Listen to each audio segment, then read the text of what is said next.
Professor Dave here. Let's learn about Jimmy Carter. He knows a lot about all kinds of stuff. Professor Dave explains. James Earl Carter Jr. had been a peanut farmer and governor of Georgia before he was elected president in the bicentennial year of 1976. A self-professed born-again Christian of the Southern Baptist variety, he was the last Democrat to win the South in a general election, winning every state except Virginia.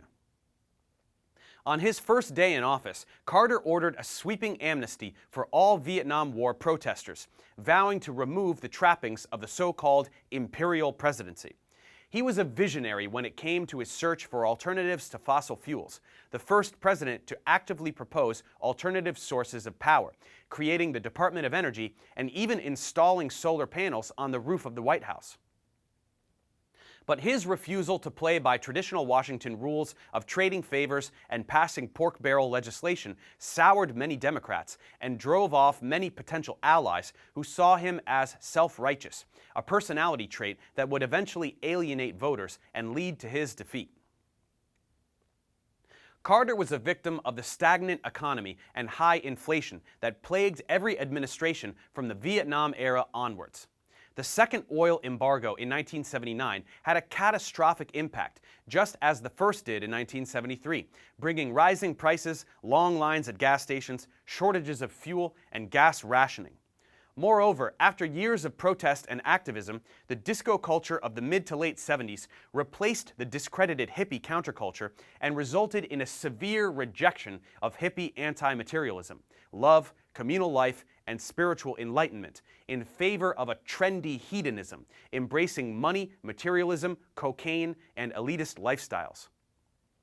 Carter famously addressed the nation's Malaise in a televised speech that was widely ridiculed and made him seem out of touch with the times, scolding the American people for his own failures of leadership. His single greatest triumph and most catastrophic disasters were in foreign policy. As a devout Christian, he took a special interest in the Holy Lands, and in the finest moment of his presidency, he arduously negotiated the Camp David Accords, a peace treaty between Egypt's Anwar Sadat and Israel's right-wing Menachem Begin. It brought peace between the two countries and resulted in Nobel Peace Prizes for both men, but it would also lead to Sadat's assassination by the Muslim Brotherhood. Two major crises in the Muslim world, both mishandled by Carter, would also lead to the rise of radical Islam. Carter had placed a high priority on human rights, which the U.S. had turned a blind eye towards throughout the Cold War, as long as our allies were sufficiently anti-communist. Carter rejected these notions as being outmoded Cold War policies, insisting that the United States should set an example in calling out human rights abuses, especially by our allies. Carter was following in the idealistic footsteps of Woodrow Wilson, and like Wilson, his political naivete would have tragic consequences. One of Carter's biggest challenges was the Iranian hostage crisis. Long a bulwark against communism in the Middle East, Iran had been a trustworthy U.S. ally for decades, a prosperous nation with a well-educated middle class. The Shah of Iran bragged that he had brought his people kicking and screaming into the 20th century. But his secret police, the SAVAK, whose agents had been trained by the CIA, had turned a considerable number of his people against him. Although in many ways the Shah had been a progressive leader, sponsoring land reform, the enfranchisement of women, and the sales of state-owned businesses, he was also an absolute monarch, and there was still censorship and other oppressive measures of authoritarian rule. But an early assassination attempt had made him paranoid, and his many critics ranged from the leftist secular intellectuals to the exiled radical Shia cleric, Ayatollah Ruhollah Khomeini, who had long decried Western influence and dreamt of a Muslim republic for Iran, declaring that the Shah was trying to destroy Islam in the country. Carter had reminded the Shah of the importance of human rights upon taking office, and the Shah had relented, releasing some political prisoners, but events soon raced out of control. Meanwhile, secular leftist intellectuals began demanding greater freedom and an end to censorship. Taken aback by the protests, the Shah tried to negotiate with his critics, and the tensions seemed to have cooled by midsummer of 1978. However, when an anonymous newspaper article attacked Khomeini, riots broke out and symbols of Western influence, such as bars, movie theaters, and banks, were torched. As clashes between police and protesters became more frequent, Carter began pressuring the Shah to make more concessions. However, on August 19, 1978, 4 arsonists barricaded a movie theater and set it ablaze, killing over 420 people.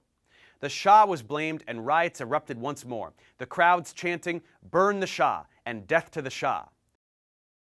Khomeini masterminded a media campaign presenting himself to the Western press as a mystical holy man with no desire for power, but merely the desire to see his country free from oppression. The press ate it up, and Carter continued pressuring the Shah for more reforms, which were enacted but only emboldened the revolutionaries. By November, the Shah had ordered martial law, but his troops began to mutiny. Carter's administration was torn as to how to handle the crisis.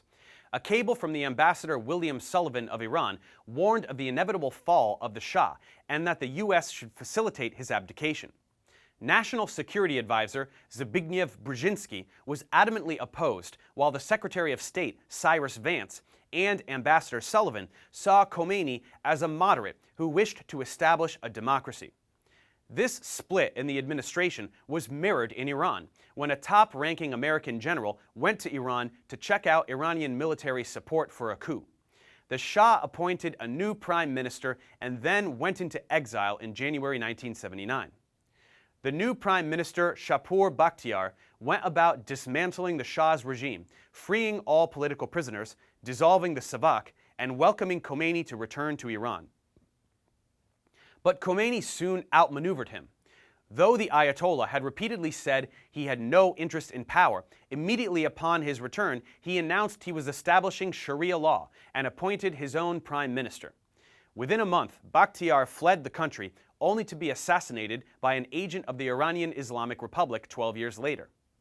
The Carter administration had helped facilitate Khomeini's rise to power, hoping for good relations with the new Islamic Republic. But the memory of the Mossadegh coup in 1953 was still fresh in their memory, and it soon became apparent that for Ayatollah Khomeini, America would forever be the Great Satan. While Iran was evolving into a theocracy, its neighbor Afghanistan was collapsing into a brutal civil war between rival hardline communist factions. Their patron, the Soviet Union, was appalled at the bloody coups that took place in 1978 and 79, and watched as the country collapsed into anarchy.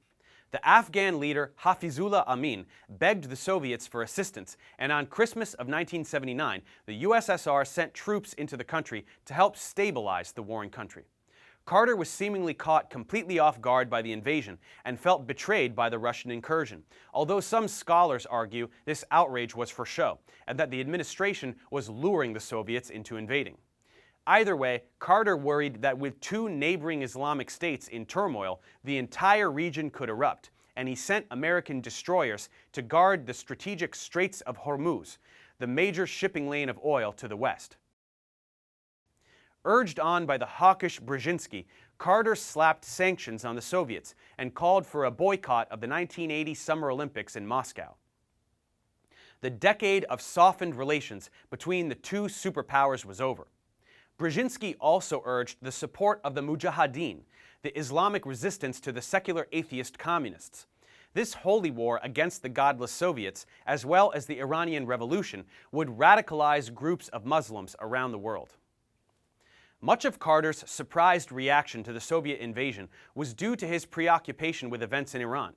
The Shah developed lymphoma and requested entry into the U.S. for medical treatment. The State Department urged Carter not to allow him into the U.S. for fear of possible reprisals, and the president himself was reluctant, fearing it would harm relations with the new Iranian government led by Khomeini. But under pressure from influential figures like Henry Kissinger and David Rockefeller, Carter relented and allowed the Shah into the United States. The Iranian outrage was immediate. A group of students seized the American embassy in Tehran and began a 444-day occupation, holding 52 American diplomatic employees hostage. It was an act of war, a total violation of international law and sovereignty.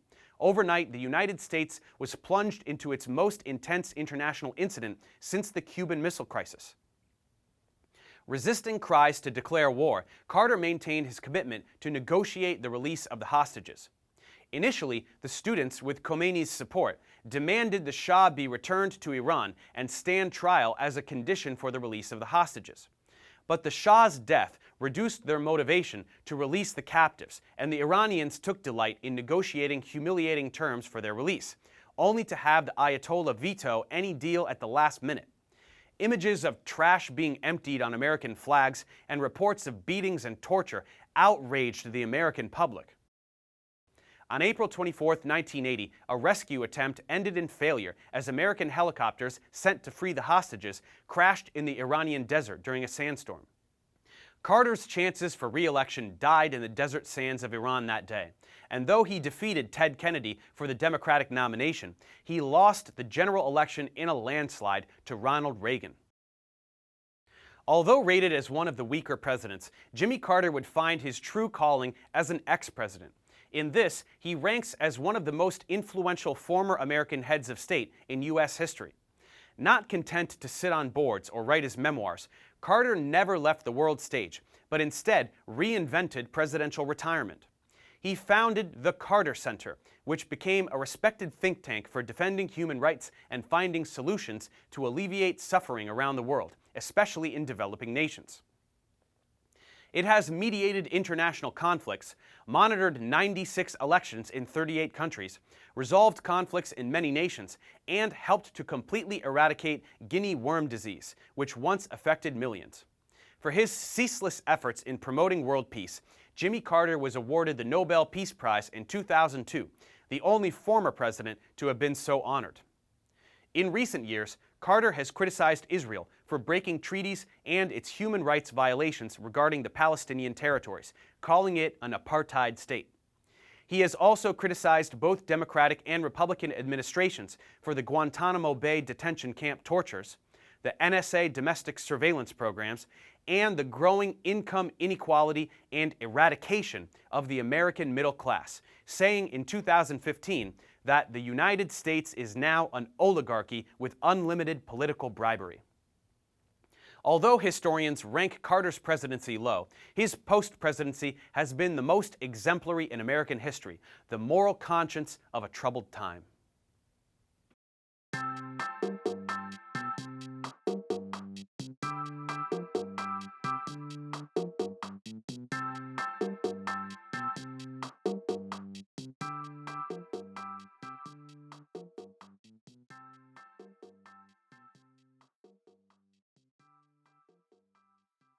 Thanks for watching, guys. Subscribe to my channel for more tutorials. Support me on Patreon so I can keep making content. And as always, feel free to email me, ProfessorDaveExplains@gmail.com.